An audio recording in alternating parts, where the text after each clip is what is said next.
Good morning, folks. Welcome back to the farm for the second time today. The first video today, we had discovered we're lambing early, and unfortunately, well, I mean, it was good. It was good. We got one lamb out of it, but there was triplets. Two unfortunately passed away. They were probably born about 5-6 o'clock this morning. I came out to feed chickens and stumbled across it. So you know, there's still a silver lining, is that we did find it, and we saved one lamb. Anyways, after that was all, everybody was all tucked back in the barn, safe, warm, dry. Got a drink of milk. I went in the house. We had pancakes. It was lovely. Dressed the girls up. We came back out to check everybody else, and all the sheep come over but one. All the sheep that were out in the field, I should say, because Duchess was penned up in the barn with her lamb. Anyways, we see a sheep over yonder by herself, low in the hips, paw on the ground. What does that mean? That's generally you're about to lamb within the next 2 hours. So we fetch everybody up in the barn, and it's Thelma. Thelma is Duchess's daughter. So Duchess is my daughter Charlotte's birthday, Duchess is my daughter Charlotte's sheep, because she was born on her birthday. Lo and behold, we're having a birthday party today for who else but Charlotte. And Duchess's first lamb was Thelma. And Thelma is lambing today. So Charlotte's having a fantastic day. If we can get Duchess to lamb, Thelma to lamb, I don't know who else. I'm just going to keep everybody in today. And probably tomorrow and the next day too, because it's supposed to be minus 20. We're not supposed to be lambing today. But 145 days ago, right at the beginning of October, right before we sent our previous rams to the auction mart, somebody broke through the fence and threw his seed upon the fields. And needless to say, we're probably due to have 3 or 4 that were likely, you know, in the mood, so to speak. So we'll see. We'll see what the next couple days brings us here, but I certainly didn't want to be lambing in February, and although we've been very beneficial with the weather, this is right when the weather's going to turn quite nasty and cold. We're going to get 6 inches of snow. It's going to be minus 20 or minus 18 thereabouts. Depends what the wind does. Anyways, I'll keep everybody tucked up in here. I'm just looking for, because I'm totally unprepared right now. I'm 3 weeks behind the 8 ball apparently. We shouldn't be lambing until the 15th of March, but I'm looking for buckets, flat back buckets right now that I can clip to the side of the pen so I can put water and a bit of grain and stuff in there for the lambing ewes, which I hadn't intended to go and sort out until next weekend in preparation. But that's okay. We'll get after it here. So I already looked in the shop. I come in here into the tack shed to look for a bucket. I don't actually know what happens to flat back buckets after lambing season. I assume that they just return to the earth because they disappear. And I have no idea, because they're not in the shop. And they're not in the tack shed, they're not in the barn. Oh, hey, look at that. A flat back bucket laying up against the fence. Just what I was looking for. Thank you very much. Probably help if I pick my shit up. Anyways, that aside, I'm still missing like 6 of them, and all the little carabiners that I used to hook them to the panels. No, that's okay. I'll just use a bit of baler twine. I damn near got locked out of the barn here. So when we built the barn, they put on these doorknobs, but they got this and now that's locked, right? So if you're on the inside, whatever, it'll trip and it's fine. But if you accidentally push that as you go out the door, and if you successfully close that, you can't get in. You're locked out. And that happened to me last year, and I had to go get a butter knife and jimmy my way in. But I think that might be a summer project, just to get these doorknobs off and don't have lock. Like, why do you need to lock the barn? It seems ridiculous. So those are coming off because can't afford to get locked out. There's no sliding windows in here. And the big barn doors, they're locked from the inside just so that the wind doesn't move them at all. So we really rely on those access doors to be functional. So as luck would have it, I was able to, they've got that weird little divot on the bucket handle there. And I was able to get them both clipped in there. So that's a win. I don't need to tie nothing up with baler twine today. You can see this lady over here. She's sniffing around.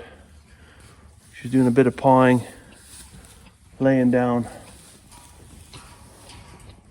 I don't think it'll be long. She's not curling her lip or anything like that, but it won't be long. There you go. Go ahead and push, Mama.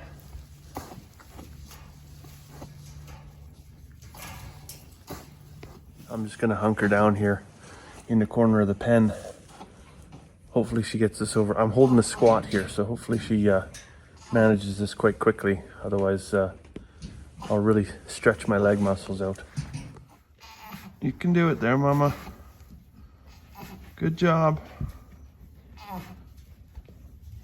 Of course, she's like, "Wow, you got a perfect view." I'm just gonna go ahead and turn around the other way, so you can't really see nothing. Pick a different corner, loser. So Thelma's pretty wide, and I'm glad I'm here for this because she's so wide, and especially if there's a risk of triplets. You kind of want to be on hand because with triplets we find there's a significantly greater risk that one of them's coming backwards, and that one can sometimes be the first one, right? So if they have a challenge birthing the first one, that can increase mortality rate on the second and third ones subsequently. So we kind of want to be on standby that if she needs some help, we can give her some help. And so if the wrong body parts start poking out the back end, then we're going to intervene. But I'll try and let nature take its course here. Let it happen naturally. You're doing good there, Mama. Oh, hey, look at that. Speaking of natural. Just one big push. And we got our first lamb out. Well, mostly out. One more push there, Mama. One more push.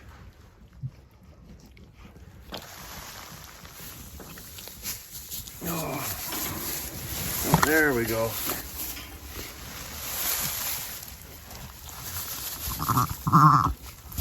Beautiful little black lamb.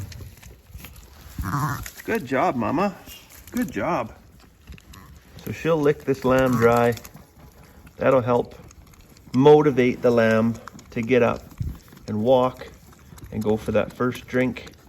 Of course, that first drink is just so nutrient rich, full of colostrum. It's going to help the lamb develop an immune system.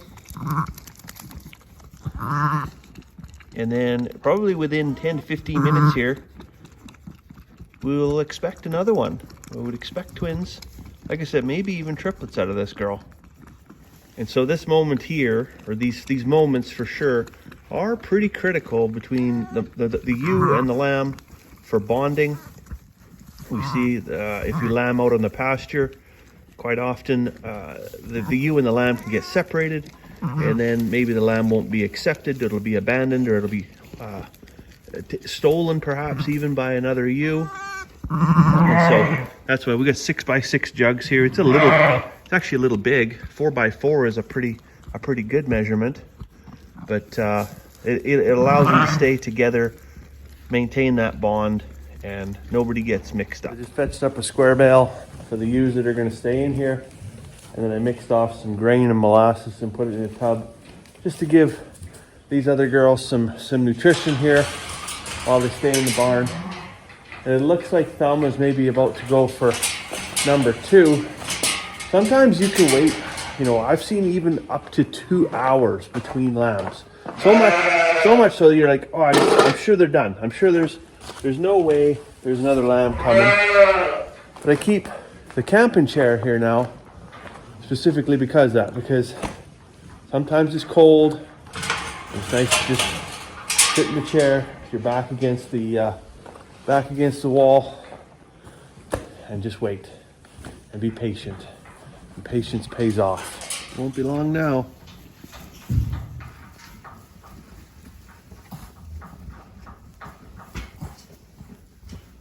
You can do it, Mama.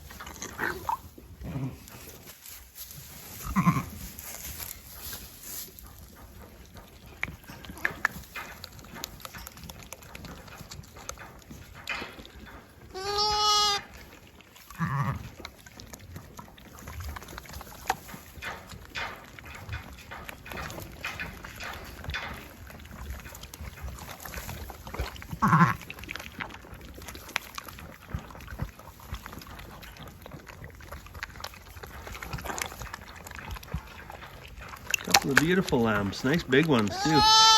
That second one's really big.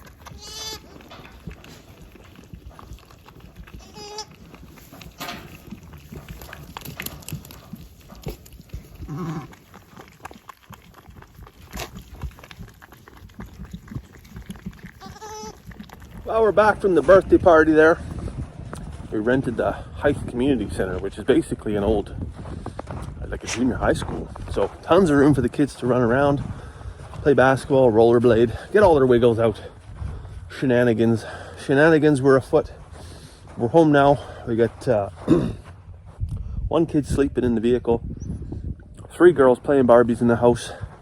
I'm just gonna run back over to the barn here quick, see if I'll check on the lambs that we had this morning, and then see if we got any more. Because, I mean, why not? Why not make a day of it, right? If there hasn't been any more born, which I'm kind of hoping there hasn't been, I'm going to kick all the other ewes back out to the field so they don't eat all these expensive square hay bales, and they can just go back out and eat on that round hay bale out in the field there. So it looks like there's no extra lambs. Nobody else is lambed over here. We got Duchess here with 1 lamb. And I've got Thelma over here with 3. 1, 2, 3. So because Duchess lost one this morning, I'm going to see if I can't borrow that 3rd one and get it onto her, so that because she'll never be able to feed the 3. I mean, she could do it, but they would lack for it, right?